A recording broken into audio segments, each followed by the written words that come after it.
ज्येष्ठ के कृष्ण पक्ष की एकादशी को अपरा एकादशी कहते हैं। इस साल यह एकादशी 13 मई को मनाई जा रही है। 13 मई को एकादशी और द्वादशी दोनों तिथियों का संयोग है। इस दिन पूजा और व्रत कर भगवान विष्णु का आशीर्वाद मिलता है। पद्म पुराण में इसकी महात्म्य मिलता है। इसकी कथा में सिर्फ महिध्वज से जुड़ी है, जिन्हें इस एकादशी का व्रत करने से प्रेत योनि से मुक्ति मिली थी। युधिष्ठिर ने पूछा कि जनार्दन, ज्येष्ठ के कृष्ण पक्ष किस नाम की एकादशी होती है?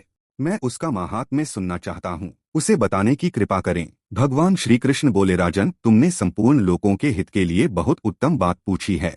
राजेंद्र, इस एकादशी का नाम अपरा है। यह बहुत पुण्य देने वाली और बड़े बड़े पापों का नाश करने वाली है।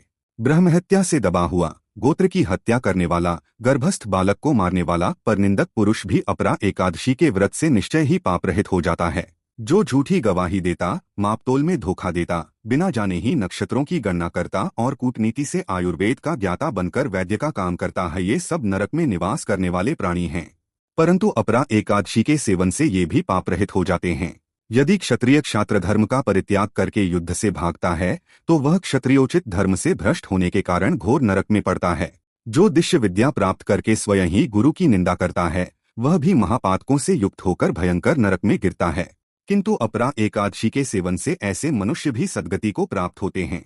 माघ में जब सूर्य मकर राशि पर स्थित हो, उस समय प्रयाग में स्नान करने वाले मनुष्यों को जो पुण्य होता है, काशी में शिवरात्रि का व्रत करने से जो पुण्य प्राप्त होता है, गया में पिंडदान करके पितरों को तृप्ति प्रदान करने वाला पुरुष जिस पुण्य का भागी होता है, बृहस्पति के सिंह राशि पर स्थित होने पर गोदावरी में स्नान करने वाला मानव जिस फल को प्राप्त करता है, बद्रिकाश्रम की यात्रा समय भगवान केदार के दर्शन से तथा बद्री तीर्थ के सेवन से जो पुण्य फल उपलब्ध होता है, और सूर्य ग्रहण के समय कुरुक्षेत्र में दक्षिणा स्थित यज्ञ करके हाथी, घोड़ा और सुवर्ण दान करने से जिस फल की प्राप्ति होती है, अपरा एकादशी के सेवन से भी मनुष्य वैसे ही फल प्राप्त करता है। अपरा को उपवास करके भगवान वामन की पूजा करने से मनुष्य सब पापों से मुक्त हो श्री विष्णुलोक में प्रतिष्ठित होता है। इसको पढ़ने और सुनने से सहस्त्र गोदान का फल मिलता है। वेदव्यास जी कहते हैं कि दोनों ही पक्षों की एकादशियों को भोजन न करे।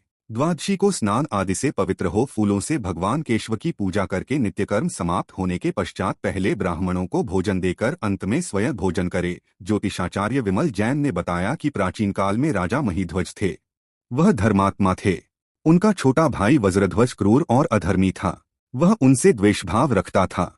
उसने उनकी हत्या कर शरीर पीपल के पेड़ के नीचे दबा दिया।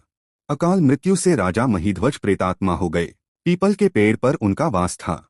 प्रेतात्मा के रूप में उन्होंने लोगों को सताना शुरू कर दिया। एक दिन धौम्य ऋषि ने उन्हें देखा। तपोबल से उन्होंने उनका अतीत जान लिया। उन्होंने उनकी प्रेतात्मा पेड़ से नीचे उतारी, परलोक विद्या का उपदेश दिया। उन्हें प्रेत योनि से मुक्ति दिलाने के लिए उन्होंने अचला एकादशी का व्रत किया। इसके प्रभाव से राजा महिध्वज को प्रेत योनि से मुक्ति मिल गई।